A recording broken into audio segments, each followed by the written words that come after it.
વાત કરીશું અમદાવાદની। અમદાવાદના પાલડીમાં ડીઆરઆઈ અને એટીએસે દરોડા પાડ્યા છે। દરોડામાં 70 લાખથી વધારેની કિંમતનું સોનું ઝડપાયું છે। 95.5 કિલો સોનું મળ્યું છે।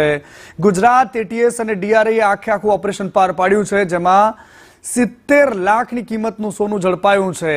આ સંયુક્ત ઓપરેશન હતું કે જેમાં સોનું આ શેર બજારના ઓપરેટરનું હોવાની શંકા છે।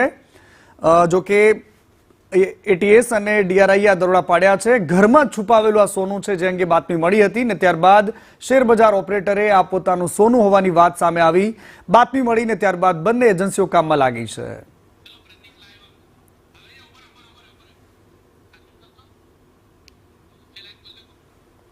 અને અમદાવાદના પાલડીમાં ડીઆરઆઈ અને એટીએસ દરોડા પાડ્યા છે। ઘરમાં છુપાવેલું સોનું મળ્યું છે। લાખોની કિંમતનું સોનું એક બંધ ઘરમાં રાખવામાં આવ્યું। વકીલને બોલાવવામાં આવ્યો અને ત્યારબાદ એ બંધ ઘરના દરવાજા ખોલવામાં આવ્યા। આસપાસના લોકોમાં ભારે કુતૂહલ, કારણ કે બે એજન્સીના લોકો અહીંયા શું કરી રહ્યા હશે એક પ્રશ્ન સાથે બાતમી મળી અને બાતમી બાદ સોનું શેરબજારના ઓપરેટર હોવાની વાત સામે આવી। ડીઆરઆઈએ અહીંયા દરોડા પાડ્યા, એટીએસ પણ સાથે હતી। 70 લાખ રૂપિયાનું સોનું ઝડપાયું છે। મારા સહયોગી પ્રતીક જાદવ ત્યાં ઘટના સ્થળ પર છે અને આ દ્રશ્યો તમે ત્યાંથી જોઈ રહ્યા છો એ પાલડીના દ્રશ્યો છે કે જ્યાં એક બંધ મકાનમાં સોનું છુપાવવામાં આવ્યું હતું। પ્રતીક મારી સાથે જોડાયા છે। પ્રતીક, શું વિગત છે વધારાની? આવિષ્કાર ફ્લેટના છે કે જ્યાં એક બંધ મકાનની અંદર સોનું મોટી માત્રામાં છુપાવ્યું હતું અને આ માહિતી સેન્ટ્રલ એજન્સી ડીઆરઆઈને ગઈકાલે રાત્રે મળી હતી અને આ માહિતી મળતાની સાથે જ સેન્ટ્રલ એજન્સી ડીઆરઆઈએ સ્ટેટ એજન્સીનો સંપર્ક કર્યો હતો અને સ્ટેટ પોલીસને સાથે રાખીને તેમના દ્વારા આ ફ્લેટની અંદર જે બંધ મકાન છે ત્યાં સર્ચ ઓપરેશન હાથ ધરવામાં આવ્યું હતું અને સર્ચ ઓપરેશનના અંતે મોટી માત્રામાં અહીંયાથી સોનું મળી આવ્યું છે, સાથે જ 70 લાખ રૂપિયાની રોકડ મળી આવી છે। સોનાની જો વાત કરવામાં આવે તો 95.5 ગ્રામ એટલે કે 95 કિલો આસપાસનું સોનું આ બંધ મકાનમાંથી મળી આવ્યું છે અને 70 લાખ રૂપિયાની રોકડ મળી આવી છે।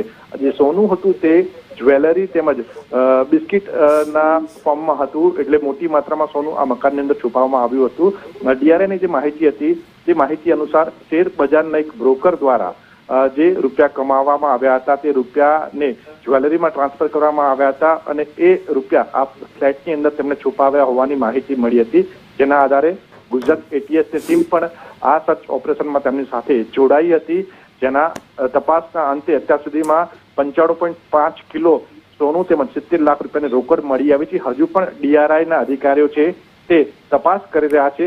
રોકડ એટલી મોટી માત્રામાં હતી કે રોકડને ગણવા માટે મશીન મંગાવવા પડ્યા, તેમજ સોનું જે છે તેને તોલવા માટે પણ અહીંયા તોલમાપ મંગાવવામાં આવ્યા હતા। હાલ પણ બંને એજન્સીઓના અધિકારીઓ છે તે બંધ મકાનમાં તપાસ કરી રહ્યા છે।